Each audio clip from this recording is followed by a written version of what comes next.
Assalomu alaykum, hurmatli televizor ko'rguvchilar. Yaxshimsizlar? Dunyo Uyg'ur qurultiyi to'r televiziyasining kunlik xabarlar programmasiga hammanglar xush kelibsizlar. Men Iftixor Abdurashid. Bugun seshanba. Hurmatli ko'ruvchilar, tövəndə diqqətinglar kunlik xabarlar programmamızning tafsilotida bo'lsin.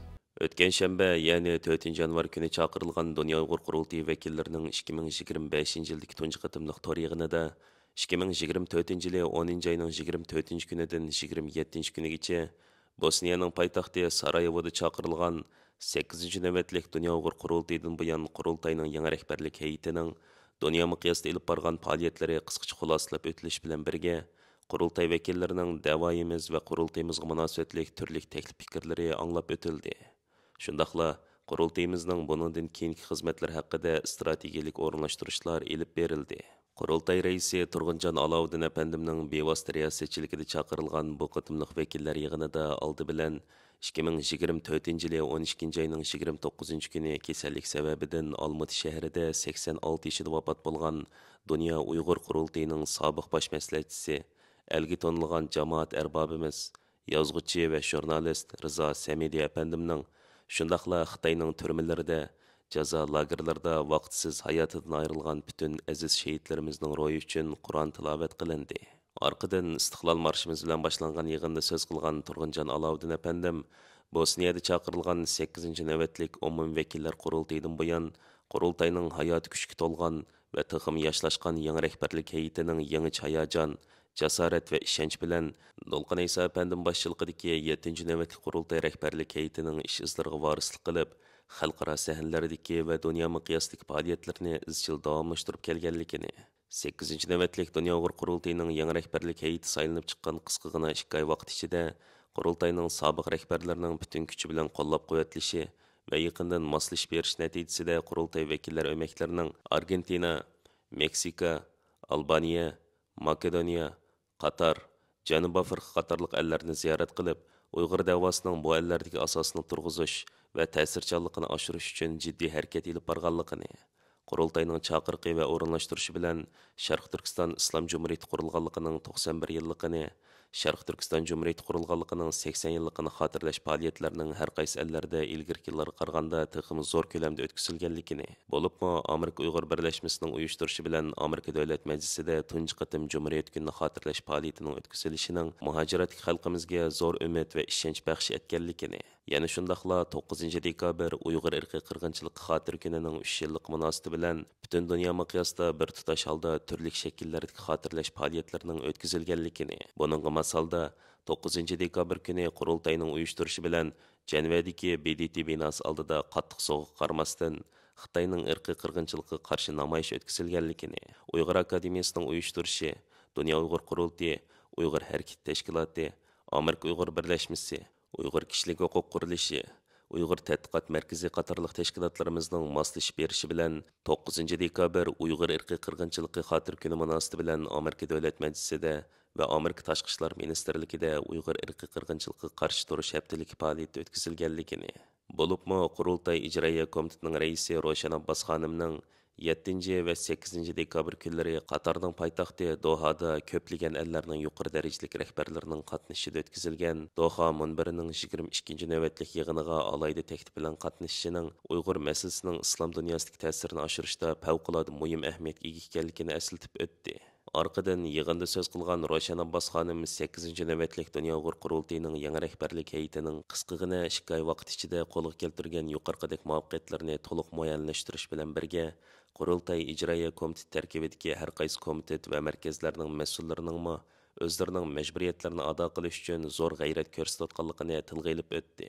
Qurultayning oliy maslahatchisi, Uyg'ur akademiyasining raisi Dr. Rishad Abbos, qurultayning oliy maslahatchisi, Uyg'ur kishilik huquq qurilishining direktori Ömer Qanat apandilarmi yig'inda Uyg'ur davosining Amerikadagi yangi yuzlanishi, Amerika prezidentlik saylamining va hukumat almashishining Uyg'ur davosiga ko'rsatadigan ta'sirlari, shundaqla yangi prezident Donald Trump hukumatidan qanday qilib Uyg'ur davosi uchun texim unumli foydalanishning chora-tadbirlar haqida tafsiliy ma'lumot va tushunch berdi.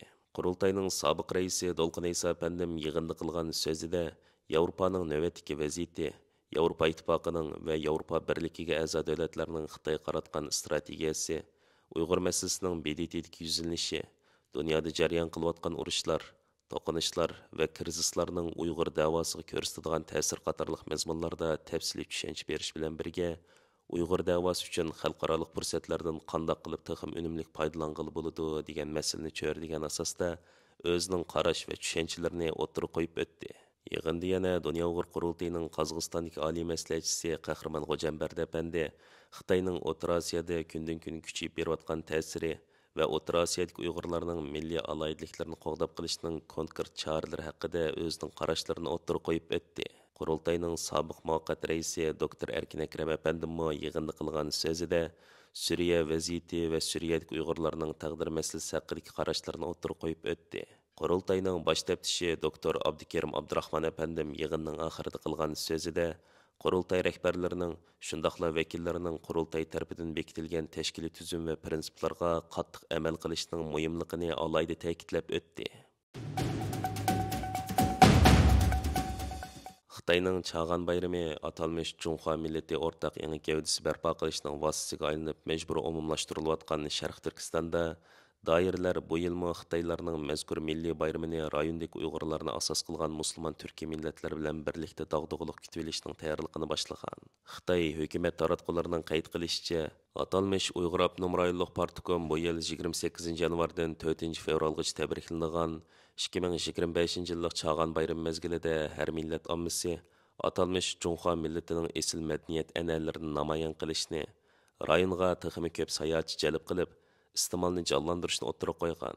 Sharq Turkistondagi bu yillik Chag'anni kutib olish faoliyatlarida Uyg'urlarning tarixiy va qadimiy madaniyat bo'shigi bo'lgan Qashqar shahri nishonliq markaziy nuqtalarning biri bo'lgan. Qashqar gazetining 3 yanvarda bergan bu vaqtdagi xabarida Qashqarda 2025 yillik Chag'anni kutib olish faoliyatining rasmiy boshlanganligi, boshlanish marosimining 31 dekabr kuni Qashqar shahri qadimiy rastidagi Vanda maydonda dog'dug'liq o'tkazilib, Xitoyning an'anaviy shir o'yinlarining ko'rsatilganligini bildirgan. Xitoy hukumatining 2017 yil boshlangan cho'ng tutquni bilan bir vaqtda Uyg'urlarning Qurban Hayit, Ro'za Hayit, No'ruzga o'xshash an'anaviy milliy ham diniy bayramlarni o'tkazishi cheklimga uchirganligi ma'lum. Holbuki Uyg'ur oilalarining Chag'an bayrami o'tkazishi, ishik derizlarga Xitoycha masnaviy choplab, panus esishi, Chag'anning harpsida tugir tugib yeyishi, ularning atalmish siyosiy sadoqatini sinashning o'lchimiga aylangan. Xitoy gazetining xabar qilishicha, atalmish Uyg'ur Abnum rayonlik madaniyat sayohat nazorati bu yillik Yangi yil va Chag'an qatab Sharq Turkiston miqyosida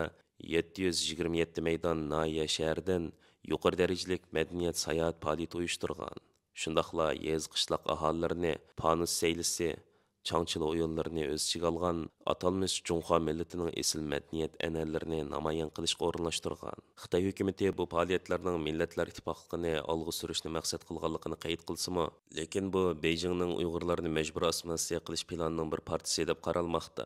Xitoyning bu yillik Chag'an bayrami uning iqtisodi kasatlashib, iste'mol bozori palash olg'a tushib qolgan paytda yetib kelgan. Qashqar gazetining bildirishicha, doiralar Chag'anni har xil shakl va mazmunda kutib olish orqali iste'mol bozorini jonlantirishni maqsad qilmoqda ekan.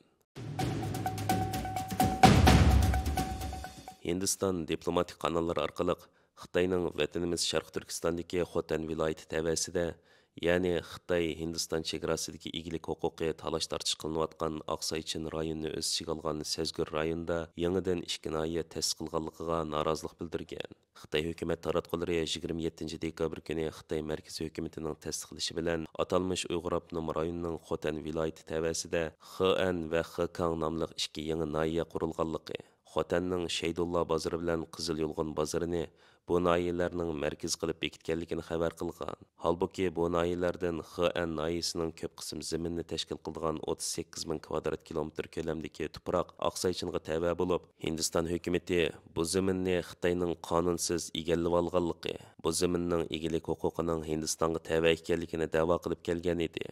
Yangi Hindiston Express gazetining xabar qilishicha, Hindiston Tashqi ishlar ministrligining bayonotchisi Radhil Jaiswal Xitoy yangidan ta'sis qilgan atalmish bu nahiyalarning hammasining Ladakning bir partisi ekanligini, Hindistonning Xitoyning bu rayonlardagi Hindiston zaminlarini qonunsiz besib olishini hargiz qabul qilmaydiganligini bildirgan. Radhil Jaiswal mundaq degan: "Biz Xitoyning Xotan viloyatida ikki yangi nahiya ta'sis qilish haqidagi uqtirishni ko'rdik. Atalmış bu nahiyelerning bir qismi zimini Hindistonning Ladakh rayoniga tabidir. Biz hech bir vaqt Xitoyning Hindiston ziminlarini qonunsiz besib olishini qabul qilmaymiz. Xitoyning Oqsaychini o'z ichiga olgan Xotan viloyati tavasida yangidan 2 nahiya ta'sis qilish qarori buningdan 10 necha kun avval Xitoy bilan Hindistonning yaqinqi 5 yildan beri to'xtab qolgan chegara suhbatini qayta boshlashining orqasidan e'lon qilgan. Xitoy Hindiston orasidagi chegara ixtilofi bu ikki davlat orasida 1962 yili keng ko'lamli chegara to'qinishini keltirib chiqargan. Halbuki 2020 yili 6 oyda ikki davlat chegara qismlari Ladakhning Galvan vodisida kaltak to'qmoqlar bilan yana to'qinishgan. Radhal Jaisvalning ta'kidlashicha, Xitoyning bu rayonda yangidan 2 yangi nahiya qurish Hindistonning bu rayon ustida uzundan beri davomlashib kelgan egilik huquq talabining izchilligini yo'q chiqarmaydi ekan. Shundaqla Xitoyning bu rayonlarni qonunsiz va zo'rlik bilan egilib olishini qonunlashtirmaydi ekan. Hörmətli görürmənlər, yuqorida diqqətinizə günlük xəbərlər proqramımızın təfsilatını sunduk. Kelər qıtımlıq sanımızgacha görüşkiç aman bolğaysızlar. Stansiyamızın YouTube kanalına əza oluşunu unutmayın. Xeyir xoş.